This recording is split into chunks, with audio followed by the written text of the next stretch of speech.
अरे बेटा, आजकल हर कोई अपनी बहू की माँ को चार बातें सुना ही देता है, इसमें कोई नई बात नहीं है।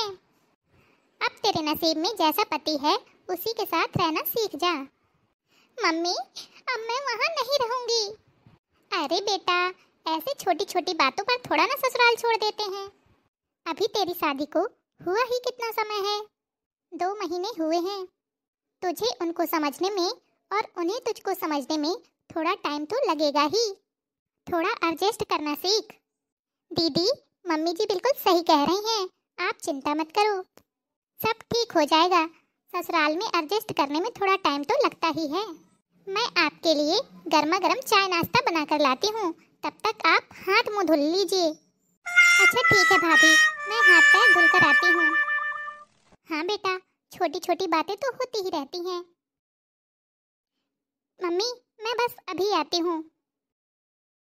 पता नहीं ये छोटी छोटी बातें हैं या फिर कुछ और है। हेलो, हाँ बोलो। पागल हो गए हो क्या? गाड़ी के लिए मैं बिल्कुल भी नहीं बोलने वाली अपने मायके में। वैसे भी मेरे मायके वालों ने दहेज में सब कुछ दिया था। मेरे माँ बाप ने मेरी शादी में अपनी हैसियत से बढ़कर दिया था। क्या तुम्हारे पास गाड़ी नहीं है जो मैं अपने माँ बाप से बोलूँ? नहीं, मैं बिल्कुल नहीं बोलने वाली गाड़ी के लिए। अगर ऐसी बात है तो मैं बिल्कुल भी वापस नहीं आने वाली उस घर में। हे भगवान, अब ये कैसी बातें कर रहे हैं? मेरे ससुराल वाले भी ना बिल्कुल नहीं सुधरने वाले। एक नंबर के लालची हैं, लालची। इनका पेट कभी नहीं भरने वाला। मेरी मम्मी और मेरे भाई कितना भी दे दे मुझे, पर मेरे ससुराल वालों की नीयत कभी नहीं सुधरेगी।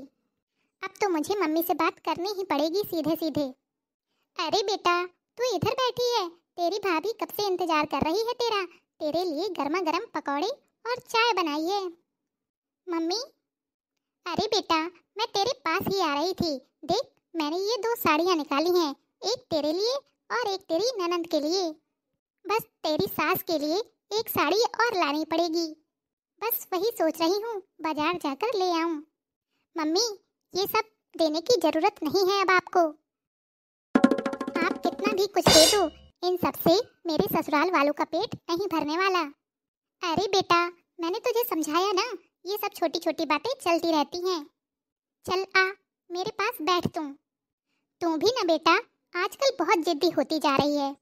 लेकिन मम्मी, ये कोई छोटी बात नहीं है, अब मुझे बिल्कुल भी वहाँ पर नहीं जाना। अब आप मुझे अपने पास ही रख लो।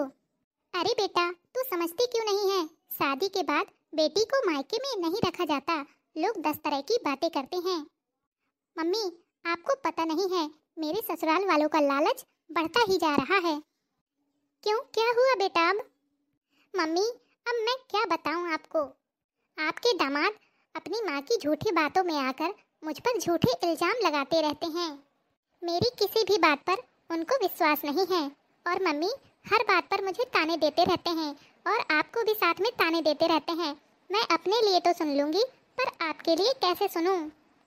अरे बेटा, आजकल तो हर कोई अपनी बहू की माँ को 4 बातें सुना ही देता है, इसमें कोई बड़ी बात नहीं है। तू हमारी चिंता मत किया कर, अगर हमें कुछ बोलें तो। मम्मी, आप समझ नहीं रही हो, आपने तो मेरी शादी में सब कुछ महंगा महंगा सामान दिया था ताकि मैं अपने ससुराल में खुश रह सकूं। लेकिन मम्मी, हमेशा दहेज को लेकर ही वो मुझे ताने देते रहते हैं कि तुमने दिया ही क्या है। और आज तो मम्मी हद ही हो गई। अभी थोड़ी देर पहले उनका फोन आया था कि जब मायके से आना तो गाड़ी ही लेकर आना, बिना गाड़ी के ससुराल मत आना। अब ये सब बातें मुझसे नहीं सुनी जाती, अब मेरा वहाँ पर बिल्कुल भी मन नहीं लगता। हर बात पर मुझे जलील करते रहते हैं। बेटा, मैंने तो शुरू में ही बोला था कि अपनी हैसियत के हिसाब से हमें गाड़ी दे ही देनी चाहिए। अरे मम्मी, बेटा मैं तेरे भाई से बात करूँगी। नहीं मम्मी, आप भैया से बात मत करना, आप उन्हें अपना पूरा घर भी उठाकर दे दोगी ना, फिर भी उनका पेट नहीं भरेगा। वहाँ पर तो मेरी नर्क जैसी जिंदगी हो गई है, अब मुझे वहाँ पर बिल्कुल भी नहीं जाना। मैं थक गई हूँ अपनी बातों की सफाई दे देकर, मैं आप पर भी बोझ नहीं बनना चाहती। मैं खुद कमाकर खा लूँगी, पर मम्मी प्लीज मुझे वहाँ वापस जाने के लिए मत कहो। अरे बेटा, एक औरत को किसी न किसी रूप में बहुत कुछ बर्दाश्त करना ही पड़ता है। और बेटा, वही तेरा नसीब है, वही तेरा ससुराल है। अब चाहे जैसा हो, रहना तो वहीं पर पड़ेगा, गुजारा तो वहीं पर करना पड़ेगा। जो तेरे नसीब में लिखा हुआ है वही मिलेगा, इसमें मैं क्या कर सकती हूँ बेटा। मम्मी, नसीब बदला जा सकता है, एक बार मुझे जिंदगी जीने का मौका तो दो। अरे बेटा, अगर भगवान ने तेरी किस्मत में दामाद जी जैसा ही पति लिखा है तो इसमें कोई क्या कर सकता है। तेरे नसीब में ही ऐसा ससुराल लिखा है तो मैं क्या कर सकती हूँ। अब नसीब के साथ समझौता करना सीख। तेरी जोड़ी भगवान ने बनाई है, उसी के साथ रहना सीख। बेटा, तू चिंता बिल्कुल भी मत कर, थोड़े समय में ही सब कुछ ठीक हो जाएगा, देखना। और यदि ऐसा कुछ होगा ना तो तुझे नहीं पता समाज में कितनी बेइज्जती होगी। लोग तरह तरह की बातें करते हैं, लोग हमारी थू थू करेंगे। अरे मम्मी, लोगों का क्या है, लोग 4 दिन बातें करेंगे फिर अपने आप चुप हो जाएंगे। मम्मी, लोगों की 4 दिन की बातों के लिए मेरी पूरी जिंदगी तो मत खराब करो। आप मुझे तो समझो मम्मी। बेटा देख, मैं बहुत अच्छे से समझ रही हूँ और तुझे भी समझा रही हूँ, मेरी बात को दिमाग में बैठा ले। एक गाड़ी की छोटी सी बात है, उसके लिए तू अपना ससुराल छोड़ देगी, अपना रिश्ता तोड़ रही है। नहीं नहीं, मैं तेरे भाई से बात करूँगी, तेरे ससुराल वालों को हम गाड़ी दे देंगे।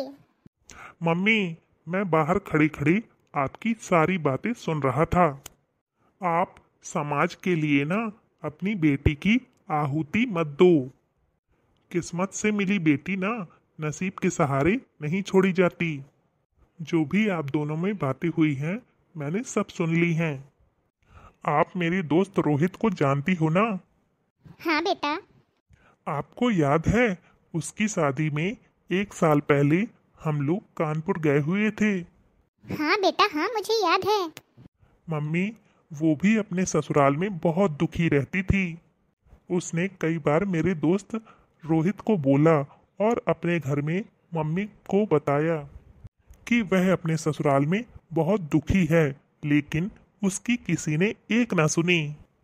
फिर उसने ना मौत को गले लगाना ही सही समझा। क्या? हाँ मम्मी, मैंने रोहित को बहुत समझाया। जब उसकी बहन के बारे में मुझे पता चला कि तू अपनी बहन को घर वापस ले आ, लेकिन उन्होंने बहुत देर कर दी। वो लोग समाज के डर से कुछ भी नहीं कर पाए। वो भी ऐसे ही बोलते थे कि बेटी, तेरे नसीब में शायद यही लिखा है। ऐसा ससुराल है तो हम क्या करें। मम्मी, जब ऐसी स्थिति में बेटियों को ससुराल और मायके में कहीं जगह नहीं मिलती ना, तब उन्हें मौत ही सही लगती है। और मैं अपनी बहन के साथ ऐसा नहीं होने दूंगा। मैं अपनी बहन की आहुति नहीं देने दूंगा आपको।